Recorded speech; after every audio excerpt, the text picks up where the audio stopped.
आइए हम सब मिलकर आज की सुबह में बाइबल अध्ययन करें और उसके बाद हम सब मिलकर प्रार्थना में जाएंगे। Praise the Lord. दोस्तों, हम आपका स्वागत करते हैं आज के बाइबल अध्ययन में। और आज हम बाइबल अध्ययन करेंगे मरकुस रचित सुसमाचार उसका 3 अध्याय 1 से 6 पद तक, जहां पर कुछ इस प्रकार से लिखा है। वह फिर आराधनालय में गया, वहां एक मनुष्य था जिसका हाथ सूख गया था और वे उस पर दोष लगाने के लिए उसकी घात में लगे हुए थे कि देखें वह सब्त के दिन उसे चंगा करता है कि नहीं। उसने सूखे हाथ वाले मनुष्य से कहा, बीच में खड़ा हो। और उसने कहा, क्या सब्त के दिन भला करना उचित है या बुरा करना, प्राण को बचाना या मारना? पर वे चुप रहे। उसने उनके मन की कठोरता से उदास होकर उनको क्रोध से चारों ओर देखा और उस मनुष्य से कहा, अपना हाथ बढ़ा। और उसने बढ़ाया और उसका हाथ अच्छा हो गया।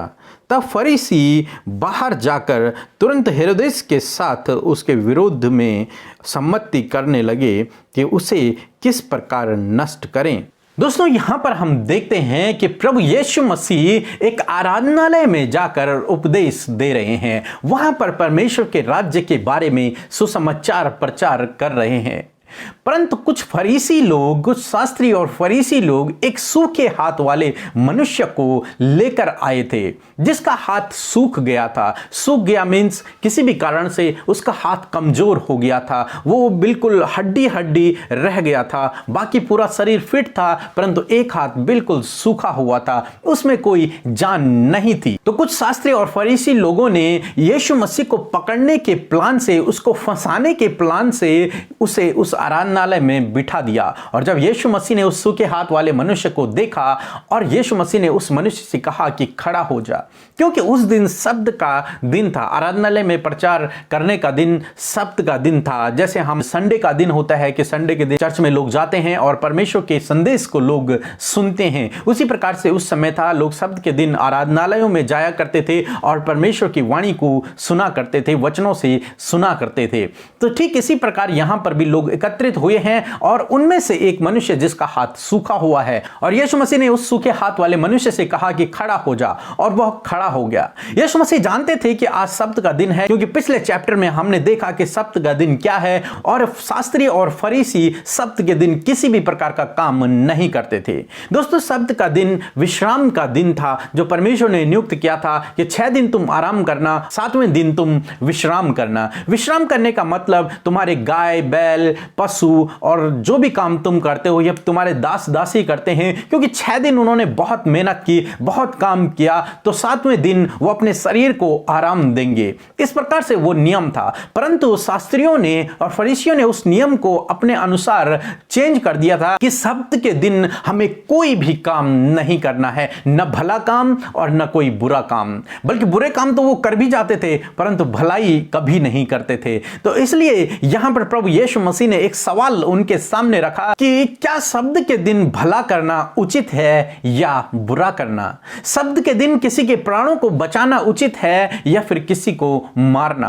परंतु इस बात को सुनकर सभी लोग चुप रह गए, किसी ने कुछ भी नहीं कहा, क्योंकि वे लोग कठोर थे, क्योंकि उन्होंने अपने मनों को बहुत कठोर कर रखा था। तब बाइबल कहती है उनकी कठोरता को देखकर प्रभु यीशु मसीह ने क्रोध में उनकी तरफ देखा और फिर उस मनुष्य से कहा, अपना हाथ बढ़ा। और जैसे ही उस व्यक्ति ने अपने हाथ को बढ़ाया उसका हाथ चंगा हो गया। इस पर सारे लोग अचंभित हो गए और शास्त्री और फरीसियों को क्रोध आ गया, गुस्सा आ गया, जिसने सब्त के दिन इस व्यक्ति को चंगा किया। इसने सब्त के दिन ये भलाई का काम कैसे कर दिया, क्योंकि व्यवस्था में तो किसी भी काम को नहीं करना है ऐसा कहा गया है, परंतु इसने ये काम कैसे कर दिया? इसे ये काम नहीं करना चाहिए था, ये तो व्यवस्था का विरोध कर रहा है, ये तो परमेश्वर का विरोध कर रहा है। और इस बात पर गुस्सा होकर वे राजा हेरोदेस के पास गए और उसको मारने का, उसको पकड़ने का प्लान, योजना बनाने लगे। तो दोस्तों, हम यहां पर देखते हैं कि प्रभु यीशु मसीह ने सब्त के दिन भी उस सूखे हाथ वाले व्यक्ति को चंगा किया, क्योंकि वह व्यक्ति दुखी है, निराश है, अपने एक हाथ को सूखा देखकर वो परेशान है। परंतु प्रभु यीशु मसीह ने उस पर दया किया और उसे पूर्ण रूप से चंगा कर दिया। दोस्तों, हमारा परमेश्वर प्रभु यीशु मसीह दया करने वाला परमेश्वर है, अपने लोगों से प्रेम करता है। वो चाहता है कि हम सब लोग भले चंगे रहें, हम में से कोई भी बीमार, दुखी, निराश, समस्याओं से घिरा हुआ न रहे। तो दोस्तों, हम यहाँ पर देखते हैं शास्त्री और फरीसी यीशु मसीह पर दोष लगाने का कारण ढूंढ रहे थे, परंतु उन्हें कारण न मिला, क्योंकि हमारा प्रभु यीशु मसीह निर्दोष है, उसमें कोई भी पाप नहीं है, उसने कोई भी गलत काम नहीं किया है, इसलिए वे लोग उस पर दोष न लगा सके। और दूसरी बात हम लोग देखते हैं कि यीशु मसीह सत्य का भी प्रभु है, वो सत्य के दिन भलाइयों को करना जानता है। तो आशा करते हैं कि आज के बाइबल अध्ययन को आप लोग समझ गए होंगे। सो प्रभु आपको आशीष दे, आमीन। आइए हम सब अपनी आंखों को बंद करके प्रार्थना करें।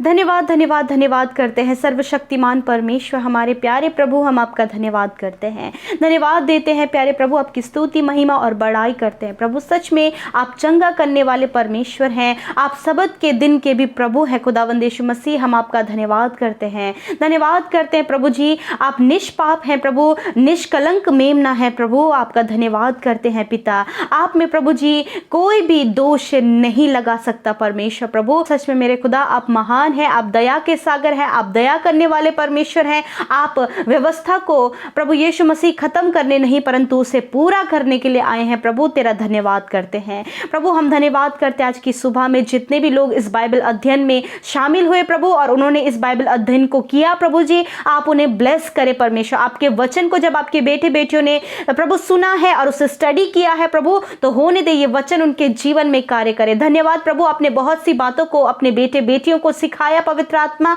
हम आपका धन्यवाद करते हैं प्यारे प्रभु जी।